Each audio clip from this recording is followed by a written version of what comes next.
Welcome back to Easy Friday, and as I mentioned a bit earlier, delving deeper into the results that were released today by the Cabinet Secretary for Education, Julius Ogamba. Looking at those results to help us dissect this further is Dr. Emmanuel Manyasa. Well, he's a scholar. He holds a PhD in development economics. Currently, he's the executive director at Usawa Agenda. Well, this is an organization that conducts broad-based research to unearth underlying issues that impact equity in education.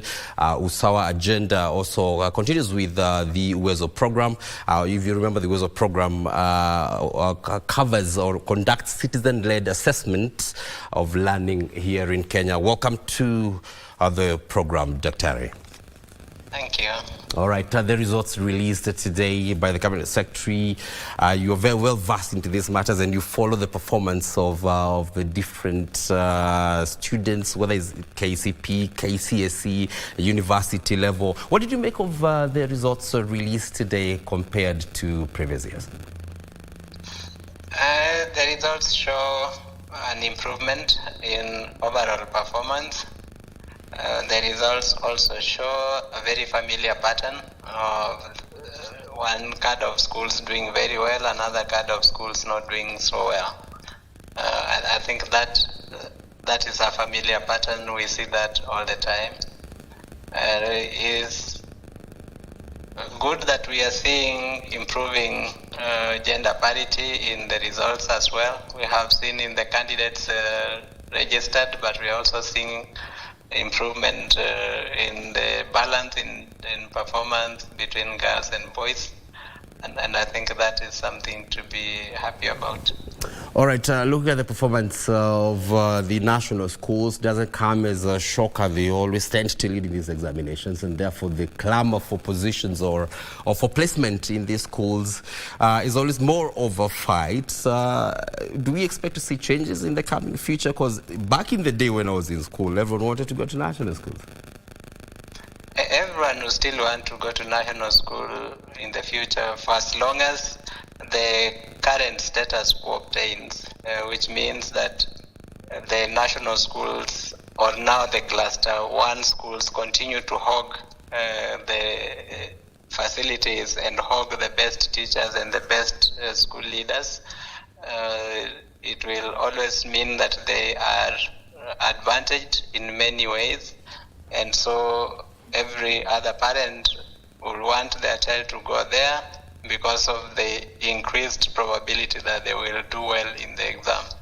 All right, the organization that you had, that's the Usawa Agenda organization, looks at, or rather research in terms of equity for education in the country. You still paint a rosy picture in terms of the hogging of the facilities and all that kind of stuff. Do we expect, or is there any possibility that this will change in the coming days? Is there any goodwill from SPAC, quote unquote, the government to have changes in this? And how far are we with this? There has been efforts. We had the SECI program that was trying to improve the quality of secondary schools in the country, but we are still far off from being where we need to be for us to be able to diminish this clamor for a few schools. It needs to be noted that national schools, or now the cluster 1 schools, only educate 3% of the children in the country. And so in terms of how many learners they can be able to take is a small percentage, but they have a lot of resources in their control. They also have the privilege of generally having the well-to-do parents, and therefore parents and alumni groups that are capable of resourcing them further than what the government does for them. And that makes them enjoy massive advantage over the other schools. That makes the competition between the candidates who are in these other schools vis-a-vis those in these privileged schools a very unfair one, because now the results that we see do not just reflect the ability and the effort of the learner, but also reflects the disparity in the learning environments that these learners find themselves in.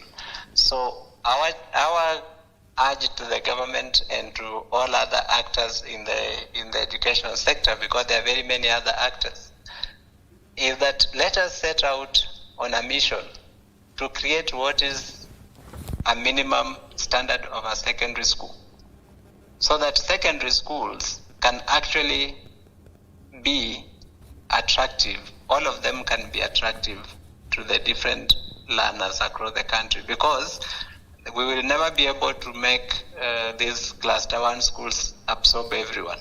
Their capacity as of now is for 3%. We can't get that to 100%. So can we focus especially on cluster 4 schools, which educate 65% of the children, and which also tend to educate children from less privileged households? Right. Can we equip them sufficiently for them to be a pathway for these children and their families to success? Absolutely. Thanks for that. I have just about a minute, and I have to ask this one. When senior political leaders publicly clash of education funding and policy, this kind of rhetoric, it filters down to the communities, to the schools as well. What happens when there is politicization? What threats does it pose to the education sector? There are some statements that are being made by political leaders that are just unfortunate, because what they do is to divert our attention away from discussing the important issues that affect learning and affect learners. For instance, when people start saying, this is a school from our region and it should not be taking children from other places, it is a statement that will mask very legitimate concerns that parents who immediately neighbor that school may have. They may want their children to commute there as day scholars. You're not able to pay the high cost of boarding, but you want your child to go there as a day scholar. That's a legitimate issue that should be debated soberly away from the politics and the careless almost statements that then divert attention from the fundamental points of discussion to what becomes politically charged, almost ethnic vitriol. All right. Thank you so much for your insightful thoughts. We'll definitely make time to have a discussion with this where we have more time. We thank you for that time, Dr. Emmanuel Manyasa, who is the Executive Director of Usawa Agenda, looking at dissecting the KCSE results that were released today by the Cabinet Secretary for Education, Julius Ogambatide. Thank you so much, Dr. Thank you for having me. Thank you. All right, that said, let's look at, as I mentioned, we are looking at detailed coverage of those results.